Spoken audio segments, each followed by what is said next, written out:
Hello my friends, welcome back to A Common Touch of Fantasy.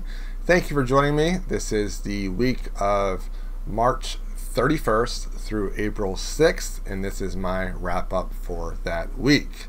So let's get right to the stats, where I talk about the only one book that I read this week. So one owned book, 6 comic issues, but I did read 21 hours because this is including unfinished books. Mainly, Ruin by John Gwynne is a long book, and some other things had stopped me from spending as much time on this as I wanted to. So my TBR number is now at 50. I want to read 50 books from my shelves this year. So I'm at 8 out of 50, which isn't that bad.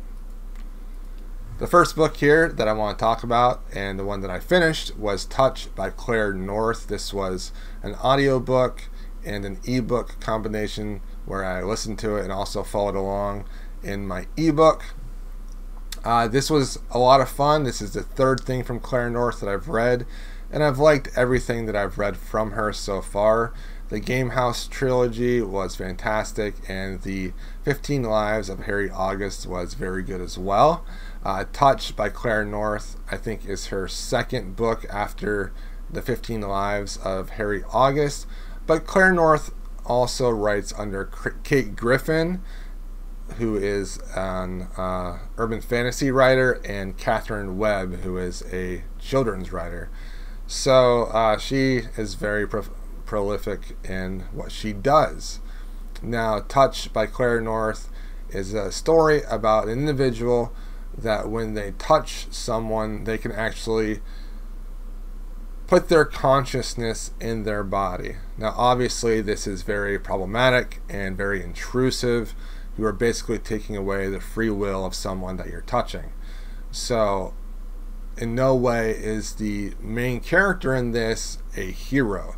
And I think that is one thing that we have to keep in mind while reading this book, that even though we're seeing life from their eyes, they are still doing something that is relatively very intrusive and wrong. However, they're trying to give that person a better life that they take over. They can take over for a few moments or for a very long time. However, the individual that they basically possess will not remember anything from the time while the touchee is taking over their body. So when an assassin kills one of the people that she is inside, she is very upset because she basically loves this individual. And she now wants revenge, or figure out why did they target this young girl that she lived her life as. So she ends up following the clues, trying to figure out who these people are, and finds out that it's an organization that wants to destroy people like her, to kill people like her, because they feel that they are a parasite to the human race. This was a good book. It is a science fiction thriller. It's a lot of fun.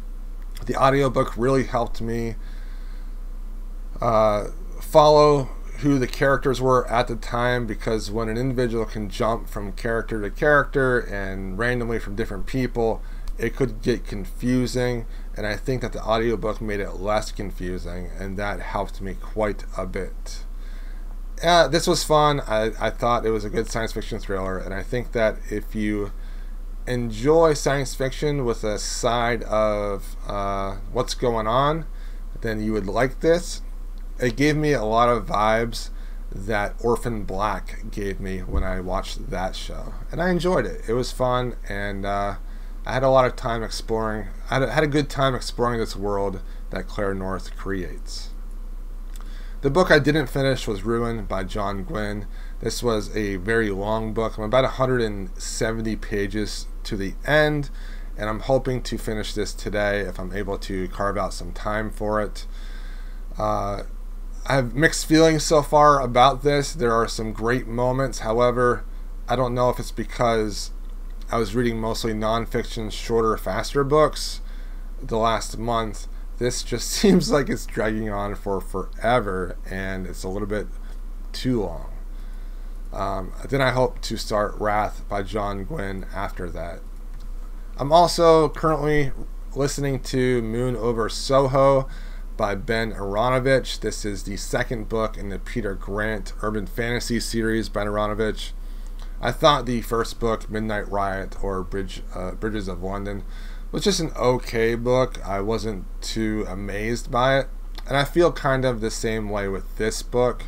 I just don't know if the character of Peter Grant is all that interesting to me. So my primary goals lately have been reading for an hour and a half, exercising for 20 minutes, 30 minutes of out loud reading, 5 minutes of writing, waking up at 6:30, and to lose 5 pounds during the month of April. I forgot to mention last week that my other primary goal is to read 1 comic book a day. So I'm going to add that, 1 comic a day. And these have been going relatively well. Waking up at 6:30 has given me more time to do the things that I want to do. I have a nice morning routine, and the 5 minutes of writing is surprisingly enough to put down my thoughts and to not dwell on certain negative thoughts. So it's been relatively good so far. The 30 minutes of out loud reading has really slowed down the pace of my reading. However, I have seen some benefits of doing this so far. I am talking louder at work, and I'm trying to talk more clearly to individuals. So I think this is working so far, and I hope that I'll see even a bigger improvement as the month goes on.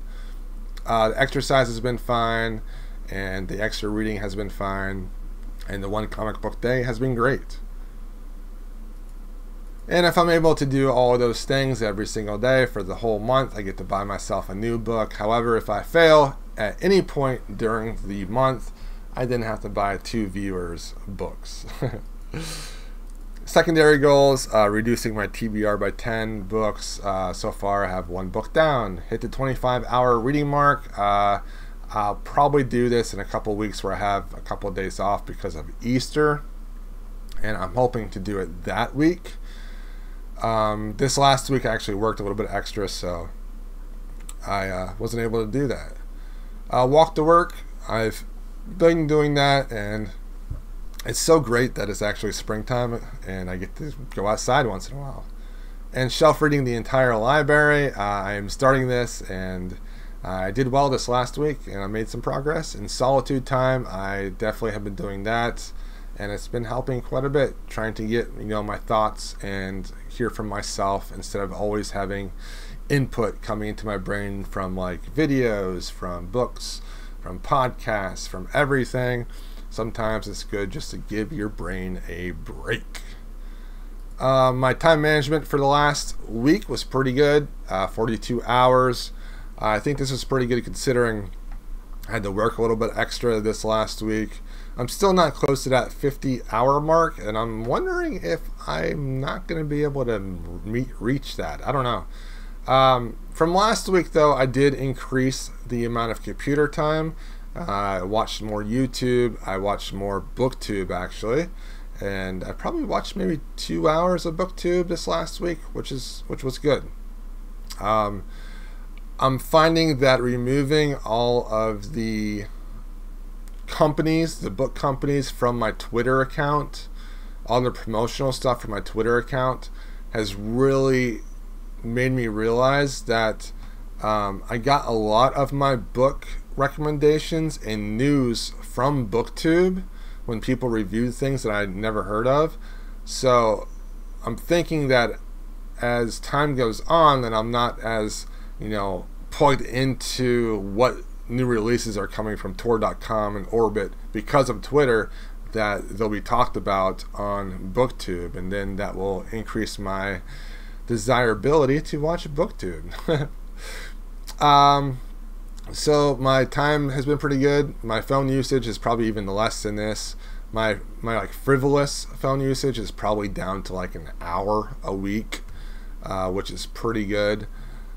Most of my phone usage now is my note app, my audiobook app, and my podcast app, and that's just like turning those things on and off and making a little bit of changes. That's quite a bit of my phone time. And my exercise has been good. Things have been going well. I watched the Jungle Book, the live action movie, and I watched the Incredibles 2, which was a lot of fun. Both movies were relaxing and really got me into a more calm mood than I was before watching them. So next week, I hope to come back with a review of Ruin by John Gwynne. If I have a great week this week, I'll talk about Wrath by John Gwynne. But expect me to talk about Moon Over Soho by Ben Aaronovitch. And if I'll probably read some more comic books. The comic books that I read this last week was basically catching up on old comic books that I bought last year. So these are all the Batman comics that I bought before I canceled my comic book subscriptions. And here's my pile of comics that I'm reading, one comic book a day until I finish. And I was really disappointed in the wedding issue of Batman number 50. Super disappointed. Anyways, thanks for watching. I hope everyone has a great reading week and a great week in your personal lives and professional lives. And I hope everyone is pain-free and you just are feeling really well and happy.